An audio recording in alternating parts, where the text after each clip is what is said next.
Hello students, good morning all of you.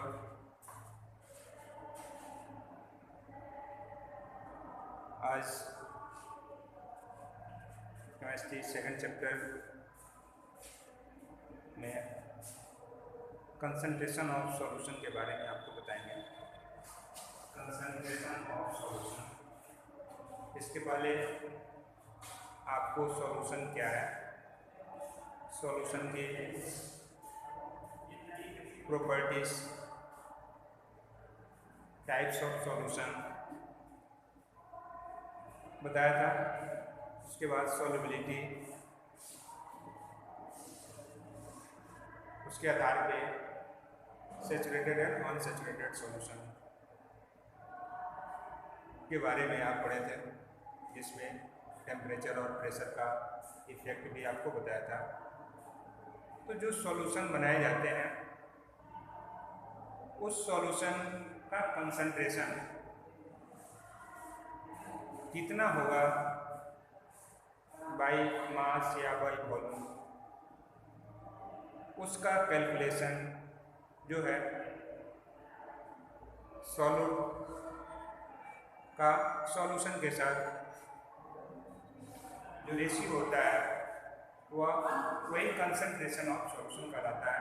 तो concentration of solution जानने के लिए हमें ये जानना होगा कि अगर कोई सॉल्यूशन है तो उस सॉल्यूशन में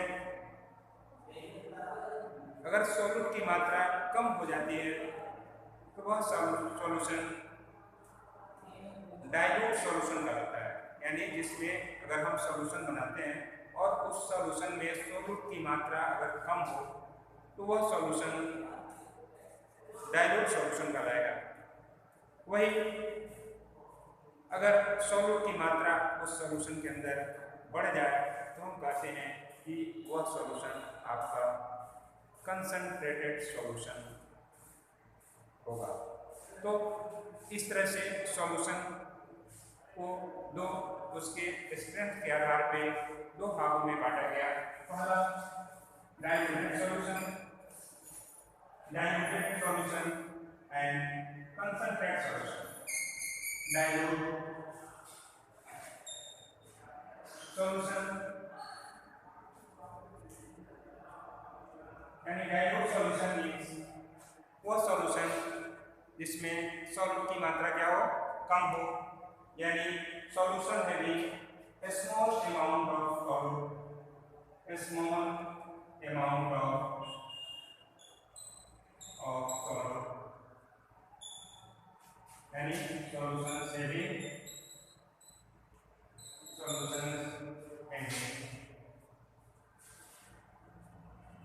a small amount of solute, solutions having a small amount of solute is known as dilute solution. Is known as dilute solution. Dilute solution इसको रिप्रेजेंट करते हैं स्मॉल डी और एल से, डी आई एल से, यानी ये dilute solution कहलाता है। जिस सॉल्यूशन में सॉल्यूट की मात्रा क्या होती है, कम होती है, वह सॉल्यूशन डाइल्यूट सॉल्यूशन होता है। ठीक उसी तरह से सेकंड आपका कंसंट्रेटेड सॉल्यूशन होता है। कंसंट्रेटेड सॉल्यूशन जिस सॉल्यूशन में सॉल्यूट की मात्रा ज्यादा होती है वह सॉल्यूशन कंसंट्रेटेड सॉल्यूशन कहलाता है। यानी solution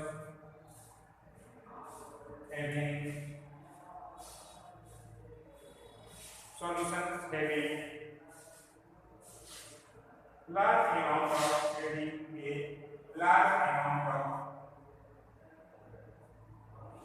large amount of solute are concentrated solution.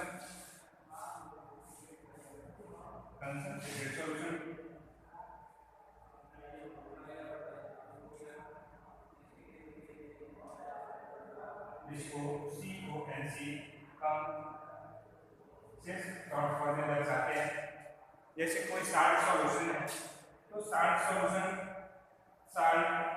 Solution जैसे NaCl सॉल्यूशन है, NaCl एक्वस सॉल्यूशन है, ठीक है, जली घोल है।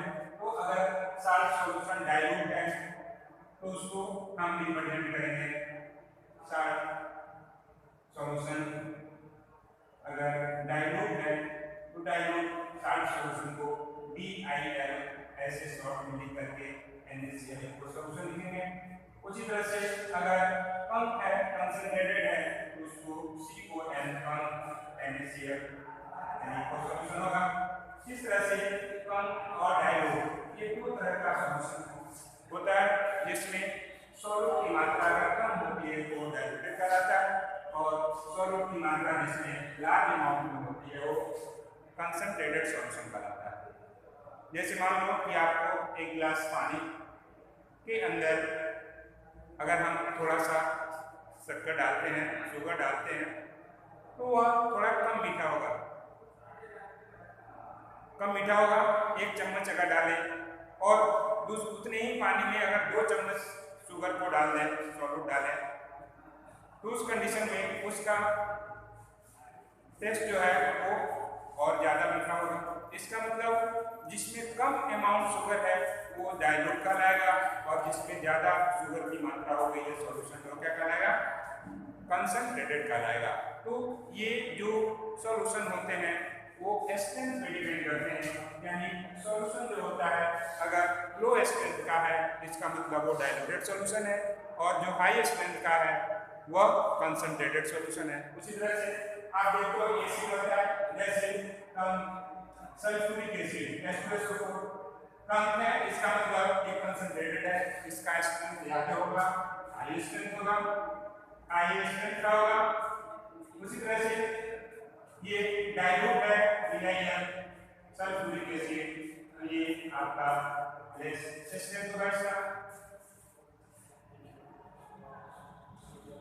अगर ये आपके हाथ के ऊपर से के ऊपर पड़ जाए कंसंट्रेटेड तो आपके हाथ जल सकते हैं, आग लग सकती है।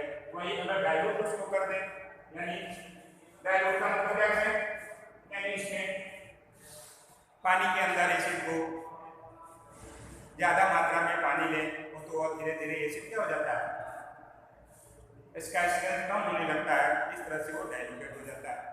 तो डाइल्यूट और कंसंट्रेटेड सॉल्यूशन आपने समझा। अब इसके बाद हम कंसंट्रेशन ऑफ सॉल्यूशन क्या है, डाइल्यूट और कंसंट्रेटेड एसिड। कंसंट्रेटेड सॉल्यूशन समझ गए, इस तरह से साल्ट का होता है, एसिड का सॉल्यूशन होता है, बेस का होता है, तो उसको हम कंसंट्रेटेड और डाइल्यूट, अगर कंसंट्रेटेड है तो उसको डाइल्यूट कर सकते हैं, अगर डाइल्यूट है तो उसमें हम कंसंट्रेटेड कर सकते हैं उसको, यानी सॉल्यूट की मात्रा बढ़ा देंगे तो कंसंट्रेटेड में कन्वर्ट हो जाएगा। वहीं अगर कंसंट्रेटेड है तो उसमें सॉल्वेंट की मात्रा अगर हम बढ़ा दें तो सॉल्वेंट बढ़ा देंगे तो वो क्या हो जाएगा, डाइल्यूट हो जाएगा। अब बात आती है कंसंट्रेशन ऑफ सॉल्यूशन की, कैसे हम किसी भी सॉल्यूशन का कंसंट्रेशन क्या होता है, क्लियर। तो कंसंट्रेशन सॉल्यूशन जो बनता है वो सॉल्यूट और सॉल्वेंट से बनता है, तो सॉल्यूट और सॉल्वेंट मिल करके सॉल्यूशन बनाते हैं। तो सॉल्यूट और सॉल्यूशन का जो रेशियो होता है, the concentration of A solution is the amount of solute present in A given quantity of the solution, यानी द कंसंट्रेशन ऑफ सॉल्यूशन को अगर डिफाइन करना हो तो the concentration of solution, the concentration of solution, concentration of solution, the concentration of solution is the amount of solute, is the amount of solute, amount of solute present in the solution। अगर solution बनाते हैं तो उसमें कितना solute का amount है वही जो है उसका कंसंट्रेशन ऑफ सॉल्यूशन कहलाता है, यानी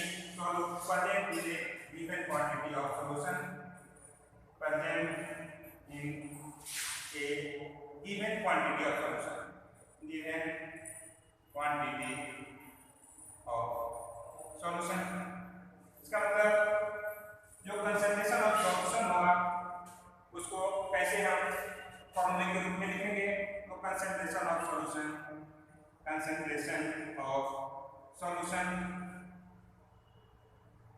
concentration of solution equal to होगा mass of solute, mass of solute, solute का mass upon mass of solution, mass of solution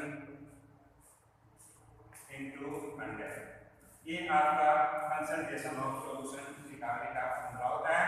और ये बाय मास होगा, यानी m अपॉन m उस बोतल के ऊपर, ये बोतल के ऊपर लिखा रहेगा, यानी मास के ग्राम में होगा और सॉल्यूशन जी किसमें होगा, ग्राम में होगा। इस तरह से ये बाय मास हम कंसंट्रेशन ऑफ सॉल्यूशन इस मेथड से निकालते हैं। ये परसेंटेज मेथड से हम मास of solute upon mass of solution into 100 के द्वारा उसके किसी भी सॉल्यूशन का कंसंट्रेशन हम निकाल लेते हैं। नेक्स्ट, अगर सॉल्यूशन का मास नहीं दिया है, मान लो कि सॉल्यूशन का मास नहीं दिया है और यहाँ पे सॉल्यूट का मास दिया है, तो जब सॉल्यूट का मास दिया रहेगा तो हम क्या लिखेंगे, मास ऑफ सॉल्वेंट का मास दिया है, सॉल्यूट और सॉल्वेंट का अगर मास दिया है, सॉल्यूशन का मास में नहीं मालूम है, तो mass of solute equal to हो जाएगा mass of solute plus mass of solute और सॉल्वेंट, दोनों के मास सॉल्यूशन बराबर होता है, तो mass of solute upon mass of solvent हो जाएगा। इस तरह से ये कंसंट्रेशन ऑफ सॉल्यूशन आपका मास of solute upon mass of solute plus mass of solvent into 100 अगर सॉल्वेंट का मास दिया है। तो इस तरह से हम मास ऑफ सॉल्यूट और मास ऑफ सॉल्वेंट को के आधार पर कंसंट्रेशन ऑफ सॉल्यूशन का वैल्यू निकाल लेते हैं। आप समझे। अब इसके आधार पर हम कोई भी सॉल्यूशन अगर बनाते हैं तो उस सॉल्यूशन का कंसंट्रेशन कितना परसेंट होगा, कितने परसेंट का हम सॉल्यूशन बनाते हैं। आप लैब में जाओगे तो आप देखोगे रिएजेंट बोतल रखा रहता है, इस तरह से आपका ये रिएजेंट बोतल है और इस रिएजेंट बोतल के अंदर आपको एक और लगा रहता है और इस रिएजेंट बोतल में सॉल्यूशन बना हुआ रहता है। तो इस सॉल्यूशन में जैसे मान लो सोडियम क्लोराइड का सॉल्यूशन है, तो सोडियम क्लोराइड का सॉल्यूशन है, जैसे NaCl का सॉल्यूशन है, NaCl उस पर लिखा है, सोडियम क्लोराइड का सॉल्यूशन है, कितना परसेंट कंसंट्रेशन का है, तो ये मान लो कि 26% का सॉल्यूशन है। और W/W अगर इसमें लिखा है W/W, यानी ये मास, सॉल्यूट और सॉल्वेंट दोनों को मास के रूप में लिया गया है। इस तरह से ये कितना परसेंटेज का है सॉल्यूशन बोतल में रखा हुआ है। तो हम जा करके कोई भी प्रैक्टिकल अगर करना होता है, क्वांटिटेटिव एनालिसिस करनी होती है, तो उसमें परसेंट का ही सॉल्यूशन हम देते हैं या लैब में हम उस सॉल्यूशन को बना लेते हैं। तो कंसंट्रेशन ऑफ सॉल्यूशन आप समझ गए। अगर ये परसेंटेज ज़्यादा होगा इसका मतलब कंसंट्रेशन हाईली कंसंट्रेटेड होगा, अगर कम होगा तो लो कंसंट्रेशन का होगा सॉल्यूशन। इस तरह से हम बाय मास जो है, by mass concentration of solution निकाल लेते हैं। दूसरा बाय वॉल्यूम निकालते हैं। ये तो हो गया बाय मास।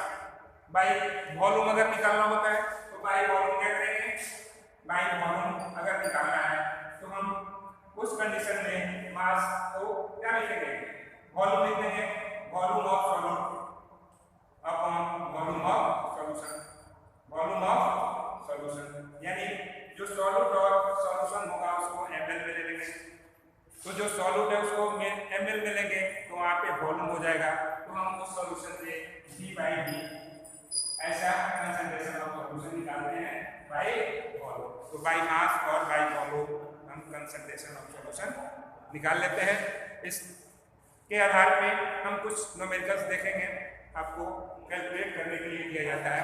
अगर पूछा जाए कि calculate the concentration of solution of given salt, कोई साल्ट दिया है, जैसे मान लो 36 gram salt dissolve in 100 gram of water at a given temperature, तो calculate the concentration of solution of 36 gram salt in 100 gram of water at a given temperature यानी 25 degree Celsius या 297 kelvin. तो हम कैसे उस साल्ट का concentration निकालेंगे? तो हमें ये उस क्वेश्चन में पता करना होगा कि सॉल्यूट क्या है, सॉल्वेंट क्या है, या सॉल्यूशन की मात्रा कितनी दी हुई है, उसके आधार पे हम उसका कंसंट्रेशन ऑफ सॉल्यूशन निकालेंगे। तो अब आप ये फॉर्मूला भी समझ गए कंसंट्रेशन ऑफ सॉल्यूशन निकालने का, और आपको ये डाइल्यूट और कंसंट्रेटेड सॉल्यूशन के बारे में भी आपको बता दिया। ठीक है, अब नेक्स्ट आप कुछ एक दो न्यूमेरिकल्स देख लो, उससे क्लियर हो जाएगा कि हम कैसे इसको निकालते हैं।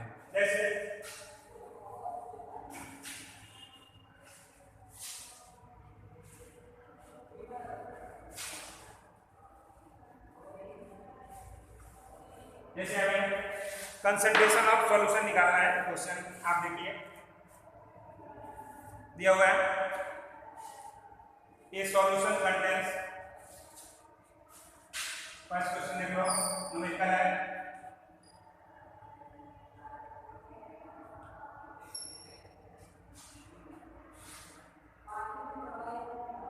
ये सॉल्यूशन कंटेंस, ये solution contains 40 gram of common salt, contains 40 gram of common salt,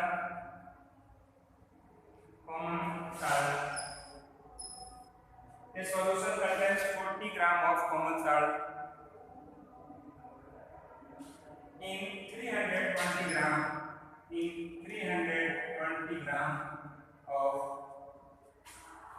water. दो चीज आप देख लो, वाटर है और यहाँ क्या है, कॉमन साल्ट है। क्वेश्चन समझ में आ रहा है? यानी ये कॉमन साल्ट है, यानी आपका सॉल्यूट हो गया, और यहाँ वाटर में सॉल्यूशन बन रहा है, इसका मतलब वाटर क्या हो गया, सॉल्वेंट हो गया। क्लियर? तो सॉल्यूट और सॉल्वेंट की मात्रा दी हुई है, आपको निकालना है calculate the concentration of, calculate the concentration of, calculate the concentration of in terms of mass by mass, concentration in terms of mass by mass, percentage यानी दोनों ग्राम होना चाहिए, mass by mass percentage of the solution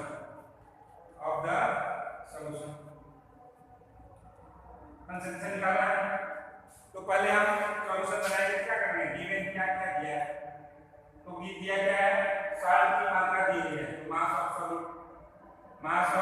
solute कितना है, 340 ग्राम हो गया। फिर दिया है मास ऑफ सॉल्यूट यानी मास ऑफ सॉल्वेंट, सॉल्वेंट में क्या है, वाटर 320 ग्राम, यहाँ साल्ट है। ठीक है, अब हमें निकालना है क्या, concentration of solution, concentration of solution निकालना है। तो कंसंट्रेशन ऑफ सॉल्यूशन का फॉर्मूला लिख लोगे, ये फॉर्मूला लिखेंगे बाय मास, ये वाला फॉर्मूला लिख दिया हमने, मास of solute, mass of solute. Clear?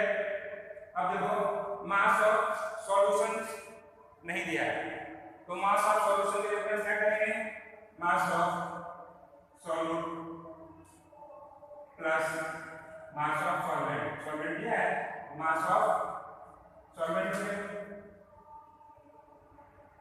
Into 100। Okay, अब मास ऑफ सॉल्वेंट कितना है, 40 ग्राम, mass of solute 40 plus 320 into 100 solve करेंगे तो 440 तो जीरो हो जाएगा 4000 अपॉन 360 हो गया। अब 4360 है, इसको अगर हम सॉल्व करते हैं एक जीरो से जीरो करेंगे 4 से कटाएंगे इसका हो जाएगा और ये 9 हो जाएगा 100/9 इसको सॉल्व करेंगे ये वैल्यू हो जाएगा 11.1 आते रहेगा यानी इतना परसेंट का है। कोई दिक्कत नहीं होगी। अब तो हम अगर सॉल्यूट का मास दिया है और सॉल्वेंट का मास दिया है तो हम concentration of solution mass of solute upon mass of solute plus solvent into 100 इसको कैलकुलेट करके हम सॉल्यूशन का कंसंट्रेशन निकाल लेंगे। तो इस तरह से हम सॉल्यूशन का कंसंट्रेशन निकाला। ठीक है, अब नेक्स्ट लेक्चर में आपको कुछ 3-4 टाइप्स के और न्यूमेरिकल्स बताएंगे जिससे कि आपको कंसंट्रेशन ऑफ सॉल्यूशन निकालने में मदद आएगी। यानी आपको 4 चीजें हैं, कंसंट्रेशन ऑफ सॉल्यूशन है, सॉल्यूट की मात्रा है और सॉल्यूशन की मात्रा है या सॉल्वेंट की मात्रा है। तो इसमें से अगर कोई 2 चीज दी हुई है तीसरी आप निकाल दोगे या 3 चीज इसकी दी हुई है आप चौथी चीज निकाल सकते हो। तो इस तरह से हम इस फॉर्मूले के आधार पे सॉल्वेंट का भी मास निकाल सकते हैं, सॉल्यूशन का भी मास निकाल सकते हैं, सॉल्वेंट का भी मास निकाल सकते हैं या कंसंट्रेशन ऑफ सॉल्यूशन भी निकाल सकते हैं। ठीक है, तो हम समझ गए होंगे कि आप ये कंप्लीट समझ गए होंगे। सबसे इंपॉर्टेंट टॉपिक है इस चैप्टर का जिससे आपको न्यूमेरिकल भी पूछा जाता है और कंसंट्रेशन ऑफ सॉल्यूशन के डाइल्यूट सॉल्यूशन कंसंट्रेटेड सॉल्यूशन के बारे में भी पूछा जाता है। तो आप ये ध्यान से देखेंगे और न्यूमेरिकल बनाने का प्रयास करेंगे जो भी बुक के अंदर दिया हुआ है। उसके बाद नेक्स्ट 2-4 तरह का आपको फिर न्यूमेरिकल बताएंगे जिससे कि ये स्पष्ट हो जाएगा। ठीक है, तो इस तरह से आपका इस चैप्टर का हाफ पोर्शन खत्म हो गया। अब नेक्स्ट पोर्शन में आपको सेपरेशन मेथड हम लोगों को पढ़ना है, किस तरह से मिक्सचर को सेपरेट करते हैं फिजिकल मेथड से और फिजिकल और केमिकल चेंजेज है वो नेक्स्ट लेक्चर में आपको आगे बताएंगे।